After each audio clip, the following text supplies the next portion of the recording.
Voltamos com o programa Gente em Destaque, aqui pela TV Câmara Jacareí. Hoje eu estou conversando com o sociólogo Ricardo Honório. Bom, Ricardo, agora falando um pouquinho sobre o mundo. Você diria que a Revolução Industrial do século XVIII foi a principal mudança nesses últimos 3 séculos do mundo em geral, que eu estou falando especificamente? A Revolução Industrial é uma mudança importante, uma transformação importante. Não só a chamada primeira Revolução Industrial, mas eu citaria principalmente a segunda Revolução Industrial, que é da metade do século XIX, né? Onde surgiram diversas novas fontes de energia que possibilitaram muitas dessas coisas que nós temos hoje em dia. Eu citaria, por exemplo, a questão da eletricidade, a questão do petróleo e o derivado do petróleo, que, na minha opinião, revolucionou tudo que está aí, que é o plástico, né? O plástico é uma matéria que foi utilizada a partir da segunda Revolução Industrial, que trouxe as transformações que nós temos presente hoje no nosso mundo. Possibilitou o barateamento das mercadorias, fazendo com que, dessa forma, pessoas que antes não consumiam pudessem consumir. Então, você tem razão, a Revolução Industrial é uma das principais mudanças. Não é à toa que, inclusive, ainda dentro da sala de aula se estuda muito história, geografia, sociologia, filosofia, a Revolução Industrial. Vou falar de alguns nomes importantes da sociologia, tanto no Brasil como no estrangeiro também. Primeiro, no Brasil, qual o principal nome que você destacaria? Florestan Fernandes. Por quê? Quais as razões?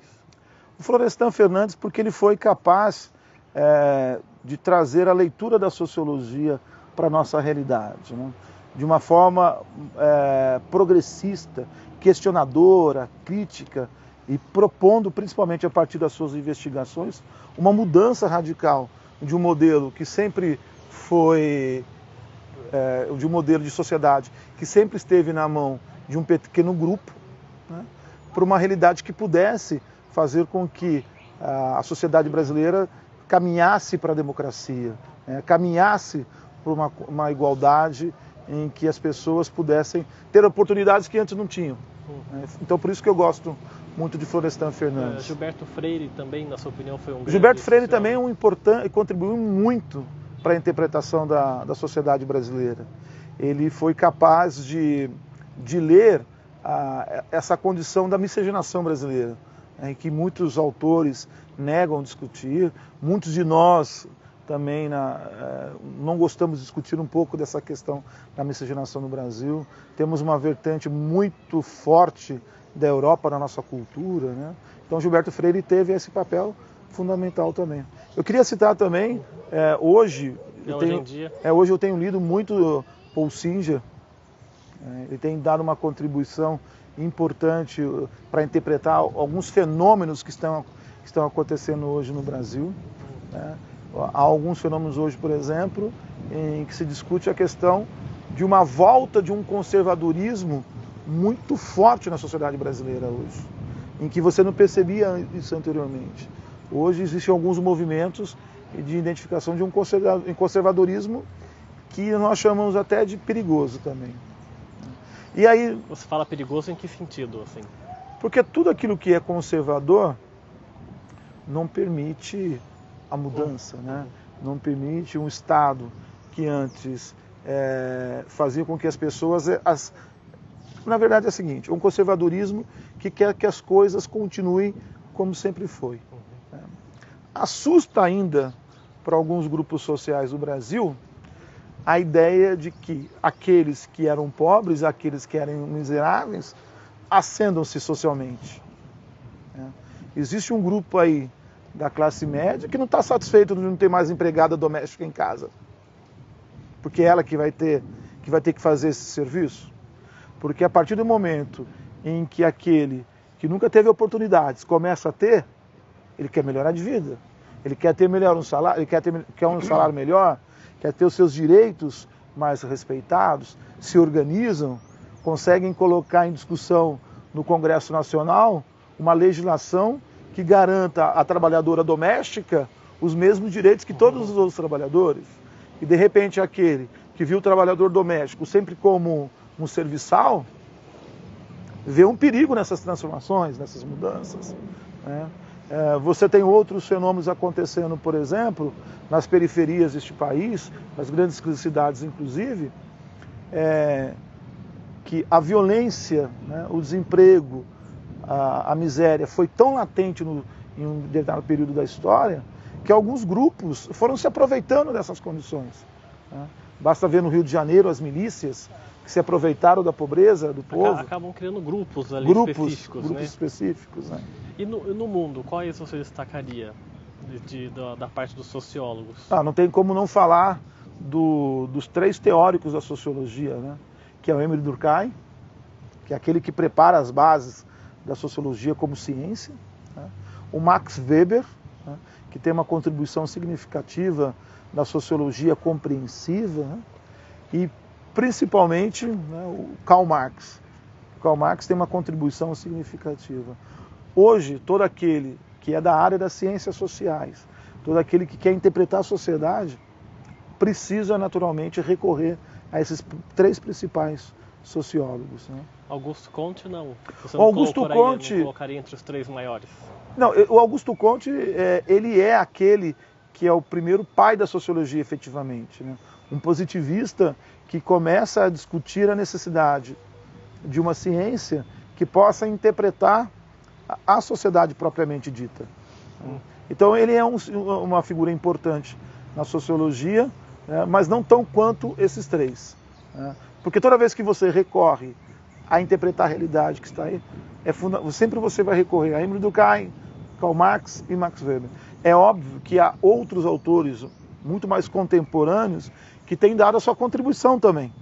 Mas todos eles acabam sempre recorrendo a esses 3. E nas suas aulas você usa esses 3 pilares aí para os seus alunos? É importante. E eles leem? Eles apreciam ou... No ensino médio, se você for discutir com o aluno do ensino médio teoria, ele vai rejeitar a sua aula. Então eu procuro deixar isso como último estágio. Para dizer, olha, todo esse caminho que nós fizemos, tiveram esses autores que pensaram isso. Lá no século tal. Olha o que ele pensava a respeito disso. Então eu procuro criar uma forma de discutir esses teóricos de modo indireto, para que o menino e a menina não criem rejeição à disciplina. Não doa tanto. E não doa tanto. E você falou do ensino médio aí, faz 15 anos que as aulas de sociologia se tornaram obrigatórias. Na verdade não são 15 anos. A obrigatoriedade da sociologia e da filosofia em disciplinas do ensino médio, ela é de 2008. Né? Já em 2007, muitas escolas, já sabendo que haveria essa obrigatoriedade, começaram a implementar. Mas a efetivação de disciplinas obrigatórias foi a partir de 2008. E essa implementação, ela é fruto de uma organização muito forte dos professores de sociologia, dos professores de filosofia, que conseguiram, por meio de alguns deputados, apresentarem diversos projetos de leis em que tornasse essas disciplinas obrigatórias. Me lembro, inclusive, de um projeto de lei de autoria do padre Roque, do Paraná, onde ele apontava a obrigatoriedade dessas 2 disciplinas.